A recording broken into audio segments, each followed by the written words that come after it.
સમયને માટે ઈશ્વર પિતાનો આભાર માનીએ છીએ, કેમ કે આજનો પવિત્ર અને ધન્ય દિવસ પ્રભુએ તેની કૃપામાં આપણને આપ્યો અને આજની સાંજની વેળાએ બાઇબલ સ્ટડીમાં એકઠા મળવાને માટે પ્રભુએ આપણને કૃપા આપી છે. તેના માટે ધન્યવાદ આપીએ છીએ.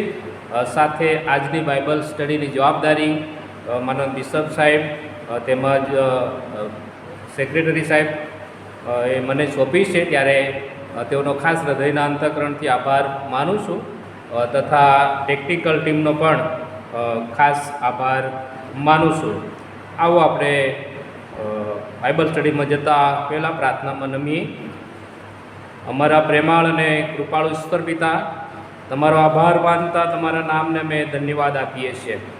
આજની સાંજની વેળા પ્રભુ તમારી કૃપામાં અમને આપી અને પ્રેમાળ પિતા તમારી સાનિધ્યમાં તમારા વચનોનું મનન કરવાને માટે અમને કૃપા આપી છે. તેના માટે અમે આભાર માનીએ છીએ. આજની અમારી આ સંગતને તમારા નામમાં આશીર્વાદિત કરો. અમારી પ્રાર્થના પ્રભુ ઈસુ ખ્રિસ્તના નામમાં માંગીએ છીએ. આમેન. આવો આપણે પ્રભુના વચનો વાંચીએ તથા સાંભળીએ. પવિત્ર શાસ્ત્ર બાઇબલમાં જૂના કરારમાં સમુએલનું પુસ્તક પહેલો સમુએલ 3 અધ્યાયને 1 થી 10 કલમ સુધી પ્રભુના વચનો વાંચીએ તથા સાંભળીએ. ત્યાં ઈશ્વરનું વચન આ પ્રમાણે કહે છે: બાળ સમુએલ એલીની હજુરમાં રહીને યહોવાની સેવા કરતો હતો. તે સમયમાં યહોવાની વાણી દુર્લભ હતી, પ્રગટ દર્શન થતા નહોતા. એ અરસામાં એમ થયું કે એલી પોતાની જગ્યાએ સૂતો હતો. હવે તેની આંખો ઝાંખી થવા લાગવાથી તેને છૂટતું નહોતું અને દેવનો દીવો હજી હોલવાયો નહોતો. ને યહોવાના મંદિરમાં દેવના કોષની પાસે સમુએલ સૂતેલો હતો. તે વેળાએ યહોવાએ સમુએલને હાક મારી, એટલે તેણે ઉત્તર આપ્યો કે હું આ રહ્યો. તેણે એલીની પાસે દોડી જઈને કહ્યું, હું આ રહ્યો, કેમ કે તે મને બોલાવ્યો. તેણે કહ્યું, મેં બોલાવ્યો નથી, પાછો સૂઈ જા. એટલે તે જઈને સૂઈ ગયો. યહોવાએ બીજી વાર હાક મારી કે સમુએલ. ત્યારે સમુએલે ઉઠીને એલીની પાસે ગયો ને કહ્યું, હું આ રહ્યો, કેમ કે તે મને બોલાવ્યો. તેણે ઉત્તર આપ્યો કે મેં બોલાવ્યો નથી, મારા દીકરા પાછો સૂઈ જા. હવે સમુએલને હજી સુધી યહોવાની ઓળખ થઈ ન હતી ને યહોવાનું વચન હજી સુધી તેણે પ્રગટ કરાયું ન હતું. અને યહોવાએ ત્રીજી વેળા સમુએલને હાક મારી, એટલે તે ઉઠીને એલીની પાસે ગયો ને કહ્યું, હું આ રહ્યો, કેમ કે તે મને બોલાવ્યો. એલીએ જોયું કે યહોવાએ છોકરાને હાક મારી છે, માટે એલીએ સમુએલને કહ્યું કે જઈને સૂઈ જા. અને એમ થાય કે જો તે તને બોલાવે તો તું કહેજે કે હે યહોવા બોલ, કેમ કે તારો સેવક સાંભળે છે. તેથી સમુએલ જઈને પોતાને ઠેકાણે સૂઈ ગયો. પછી યહોવા આવીને ઊભો રહ્યો ને પહેલાંની પેઠે સમુએલ સમુએલ કહીને હાક મારી. ત્યારે સમુએલે ઉત્તર આપ્યો કે બોલ, કેમ કે તારો સેવક સાંભળે છે. ત્યાં સુધી વાંચેલા વચન પર પ્રભુ આશીષ આપો. આમેન. હવે આપણે પ્રાર્થનામાં નમીએ, પ્રાર્થના કરીએ. સર્વશક્તિમાન અમારા પ્રેમાળ અને કૃપાળુ પ્રભુ, આ સમયે અમે તમારા પવિત્ર, ધન્ય અને જીવંત વચનો તરફ દ્રષ્ટિ કરવા માંગીએ છીએ. ત્યારે પ્રભુ તમારા પવિત્ર વચનનો મર્મ અમને શીખવાને માટે કૃપા પૂરી પાડો. અમારી પ્રાર્થના પ્રભુ ઈસુ ખ્રિસ્તના નામમાં માંગીએ છીએ. આમેન. પવિત્ર શાસ્ત્ર બાઇબલમાં જૂના કરારમાં પહેલો સમુએલ તેનો 3 અધ્યાયને 1 થી 10 કલમ સુધી પ્રભુના વચનો વાંચવામાં આવ્યા. અને ત્યાં આપણે બાળ સમુએલ ને ઈશ્વર હાક મારે છે તે સંબંધી જોઈ શકીએ છીએ. આપણા પરિવારમાં ઘણી બધી વાર આપણા નાના બાળકો આપણા સગાવાલાઓને ઓળખી શકતા નથી, આપણા મિત્ર મંડળમાં તેમજ આપણા ઓળખીતાઓને આપણા બાળકો ઓળખી શકતા નથી, કેમ કે આપણે તેમને આપણા મિત્રોની ઓળખ કરાવી નથી. અને ઘણી બધી વાર એવું બનતું હોય છે કે નાના બાળકોને બીજી કોઈ વ્યક્તિને, આપણા સંબંધીઓને આપણે જ્યાં સુધી ઓળખાણ કરાવતા નથી ત્યાં સુધી તે ઓળખી શકતા નથી. કેમ કે માતા પિતા તરીકે આપણા બાળકોને આપણા સગાવાલા મિત્ર મંડળની ઓળખ આપણે કરાવી નથી. અને અહીં આપણે આજના શાસ્ત્ર વાંચનમાં પણ જોઈએ છીએ કે ત્યાં બાળ સમુએલના હકમાં પણ આમ જ બને છે. બાળ સમુએલને ઈશ્વર 3 વાર હાક મારે છે, પરંતુ તે ઈશ્વરના અવાજને ઓળખી શકતો નથી. અને જ્યારે ઈશ્વર એ સમુએલને હાક મારે છે ત્યારે તે એલીની પાસે દોડી જાય છે. આજે જે આપણે પ્રભુના વચનો શીખવાના છે તેમાં આજનો મારો સંદેશાનો વિષય દેવની ઓળખ નહીં થવાનું કારણ છે. અને એ સંબંધી આપણે 3 બાબતો જોવાના છે. તેમાં પ્રથમ બાબત એ છે કે દેવની ઓળખ નહીં થવાનું કારણ. તેમાં પ્રથમ બાબત એ દેવથી દૂર હોવાને કારણે.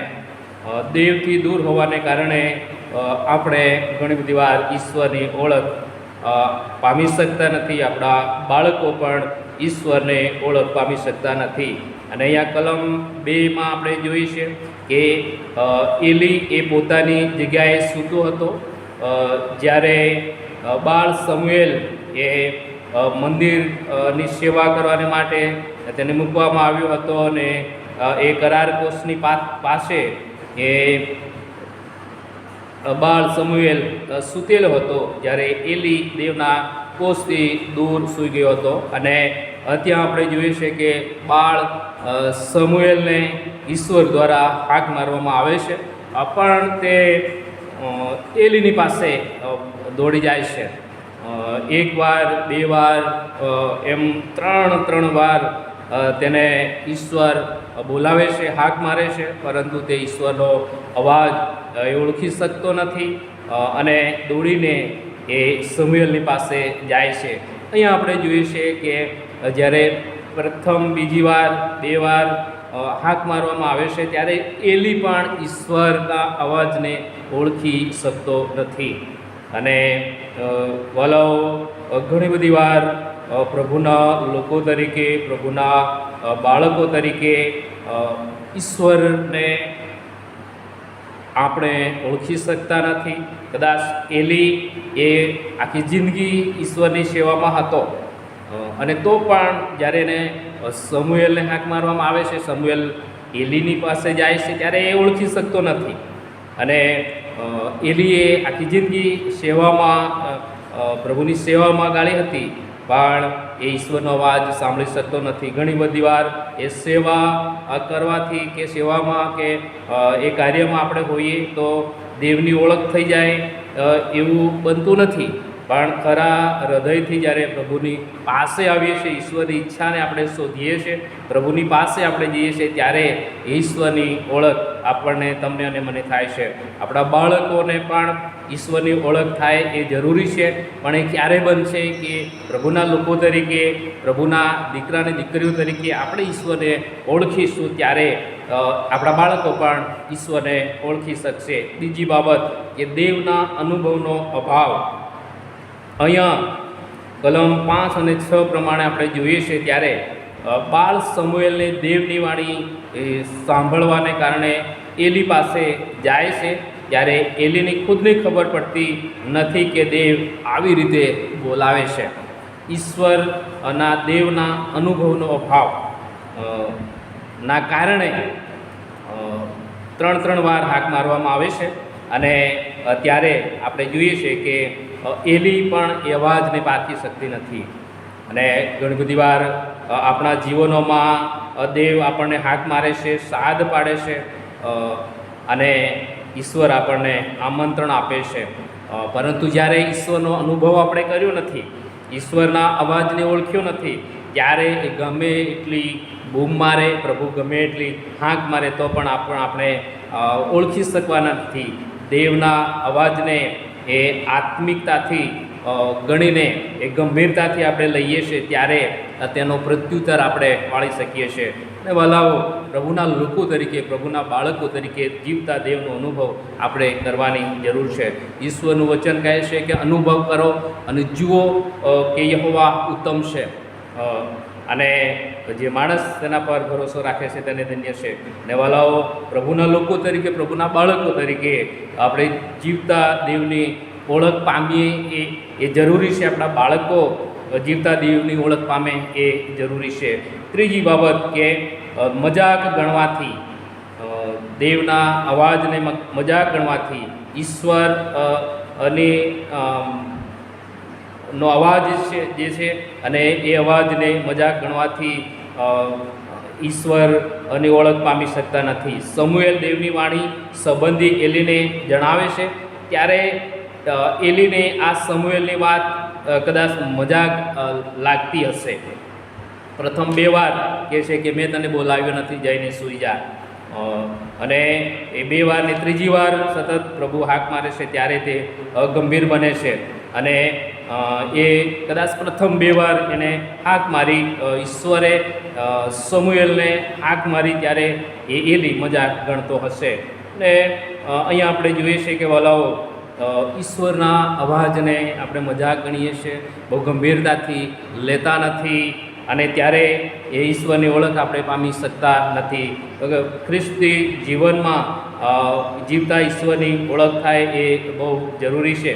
અને પ્રભુ તમારી અને મારી સાથે વાત કરે છે. ઈશ્વરની વાત કરવાની રીતો અલગ અલગ છે, નિરાળી છે. ઈશ્વર તેના વચન દ્વારા તમારી અને મારી સાથે વાત કરે છે. ઈશ્વર અલગ અલગ પરિસ્થિતિ આપણા જીવનોમાં વાદે છે અને એ રીતે વાત કરે છે. ઈશ્વર આત્મિક આગેવાનો દ્વારા વાત કરે છે. પ્રભુના સેવકો, દાસો દ્વારા તમારી અને મારી સાથે વાત કરે છે. પણ વાલાઓ, ઘણી બધી વાર આપણે ઈશ્વરના અવાજને મજાક ગણીએ છીએ. એક કાને સાંભળીએ છીએ, બીજા કાને કાઢી નાખીએ છીએ. ઈશ્વરના વચનો દ્વારા આપણી સાથે પ્રભુ વાત કરે છે, ત્યારે પણ આપણે ઈશ્વરના અવાજને મજાક ગણીએ છીએ. અને માટે ઈશ્વરનો અવાજ, ઈશ્વરનો અનુભવ આપણે કરી શકતા નથી. ત્યારે પ્રભુના લોકો તરીકે, પ્રભુના બાળકો તરીકે આજે આપણે વિચાર કરવાની જરૂર છે. ખ્રિસ્તી પરિવારમાં જન્મ્યા હોવાથી ઈશ્વરની ઓળખ થાય એ જરૂરી નથી. કદાચ એલી એ તેની જિંદગી પર્યંત એ પ્રભુની સેવામાં ગાળી હતી, પણ અહીંયા આપણે જોઈએ છે કે ઈશ્વર એ હાક મારે છે, ત્યારે એ અવાજને તે પારખી શકતો નથી. એવી રીતે આપણા જીવનો પણ બને છે કે ખ્રિસ્તી પરિવારમાં, ખ્રિસ્તી વ્યક્તિ તરીકે આપણે ઓળખાઈએ છીએ, પણ અનુભવ ન કરવાને કારણે ઈશ્વરની ઓળખ આપણે પામી શકતા નથી. અને અહીંયા આપણે જોઈએ છે કે એલી અને સમુએલના જીવનમાં આપણે જોઈએ છીએ કે દેવની ઓળખ એ નહીં થવાનું કારણ એ હતા કે દેવથી એ દૂર હોવાને કારણે, તેમજ દેવનો અનુભવના અભાવને કારણે મજાક ગણવાથી ઈશ્વરની ઓળખ તેઓ પામી શકતા નથી. અને આજે પ્રભુના લોકો તરીકે, પ્રભુના દીકરાની દીકરીઓ તરીકે આજે આપણે વિચાર કરવાની જરૂર છે કે શું ખરા અર્થમાં ઈશ્વરની ઓળખ આપણને થઈ છે. ખરા અર્થમાં એ ઈશ્વર અને આપણે અંગતદારનાર તરીકે સ્વીકાર્યા છે. ઈશ્વર મારા પ્રભુને દેવ છે, એવો શું વિશ્વાસ આપણે કરીએ છીએ. અને જો વાલાઓ એ ઈશ્વરની ઓળખ પામ્યા છે, ત્યારે પ્રભુના નામને ધન્યવાદ હો. અને જો હજી સુધી ઈશ્વરની ઓળખ આપણે પામ્યા નથી, તો આજે પ્રભુની પાસે આવવાની જરૂર છે. આપણે જો ઈશ્વરની ઓળખ પામી શું નહીં, તો આપણા બાળકો કેવી રીતે એ અવાજ સાંભળી શકશે, એ ઈશ્વરને ઓળખી શકશે. આપણે જો ખ્રિસ્તી વ્યક્તિ તરીકે ઈશ્વરનો અનુભવ કરીશું નહીં, ઈશ્વરની ઓળખ પામીશું નહીં, ત્યારે જેઓ અંધકારમાં પડેલા લોકો છે એવા લોકોને કેવી રીતે ખ્રિસ્તની સુવાર્તા આપણે આપી શકીશું? ઈશ્વરના આશીર્વાદો સંબંધી, ઈશ્વરના એ તારણ સાધક યોજના સંબંધી કેવી રીતે આપણે જણાવી શકીશું? અને માટે આજે એ બાબત જરૂરી છે કે આપણે, તમે અને હું, જીવતા દેવની ઓળખ પામીએ, જીવતા દેવની ઓળખ પામીને પ્રભુને આધીનતામાં આવીએ, આપણા પરિવાર બાળકોને પ્રભુને આધીનતામાં લાવીએ. જ્યાં ઈશ્વરનું નામ પૂછ્યું નથી ત્યાં પ્રભુની સુવાર્તા લઈ જઈએ. પણ એ ક્યારે બનશે કે જીવતા ઈશ્વરની આ ઓળખ આપણે પામીશું ત્યારે. રહેવાલાઓ, આવો આજે આપણા જાતોને પૂછીએ, આત્મતપાસ કરીએ કે શું ખરા અર્થમાં ઈશ્વરની ઓળખ આપણે પામ્યા છે. અને જો પામ્યા છે ત્યારે ધન્યવાદ, અને જો નથી પામ્યા તો આવો એ પ્રભુની પાસે આવીએ, પ્રભુના ચરણોમાં નમીને પ્રભુને કહીએ કે પ્રભુ મારા હૃદયોમાં આવો, મારા જીવનોમાં આવો. આવો આપણે શાંત રહીને પ્રાર્થના કરીએ. અતિ ગૌરવી અને પ્રેમાળ પિતા, તમારા નામને અમે ધન્યવાદ આપતા સ્તુતિ કરીએ છીએ. આકાશ અને પૃથ્વીના સર્જનાર ઈશ્વર તમે છો. પૃથ્વી પર મનુષ્ય જીવન તમે અમને આપ્યું છે, અને એ જીવન આપનાર ઈશ્વરની ઓળખ અમે પામીએ, અને જીવતા ઈશ્વરની ઓળખ પામીને અમારા બાળકોને, અમારા કુટુંબીજનોને, અને જેઓ અત્યાર સુધી તમને ઓળખી નથી શક્યા એવા લોકોની મધ્યે પ્રભુજી તમારી તારણ સાધક યોજનાને પ્રભુ અમે પ્રગટ કરીએ, તમારી સુવાર્તા અમે પ્રગટ કરનારા બનીએ એવી કૃપા અમે તમારી પાસે માંગતા અમારી પ્રાર્થના પ્રભુ ઈસુ ખ્રિસ્તના નામમાં માંગીએ છીએ. આમેન. ઓ આકાશમાંના મારા બાપ, તમારું નામ પવિત્ર મનાવો, તમારું રાજ્ય આવો, જેમ આકાશમાં તેમ પૃથ્વી પર તમારી ઈચ્છા પૂરી થાવ. દિવસને અમારી રોટલી આજ અમને આપો. જેમ અમે અમારા ઋણોને માફ કર્યા છે તેમ તમે અમારા ઋણો અમને માફ કરો. અમને પરીક્ષણમાં ન લાવો, પણ બુંડાઈથી અમારો છૂટકો કરો. કેમ કે રાજ્ય તથા પરાક્રમ તથા મહિમા સર્વકાળ સુધી તમારા છે બાપ. આમેન. અને હવે આપણા તારનાર પ્રભુ ઈસુ ખ્રિસ્તની કૃપા, ઈશ્વર પિતાનો પ્રેમ તથા પવિત્ર આત્માની કાયમી સંગત હમણાંથી સર્વકાળ સુધી અહીંયા ઉપસ્થિત આપ સર્વની સાથે હોજો. આમેન.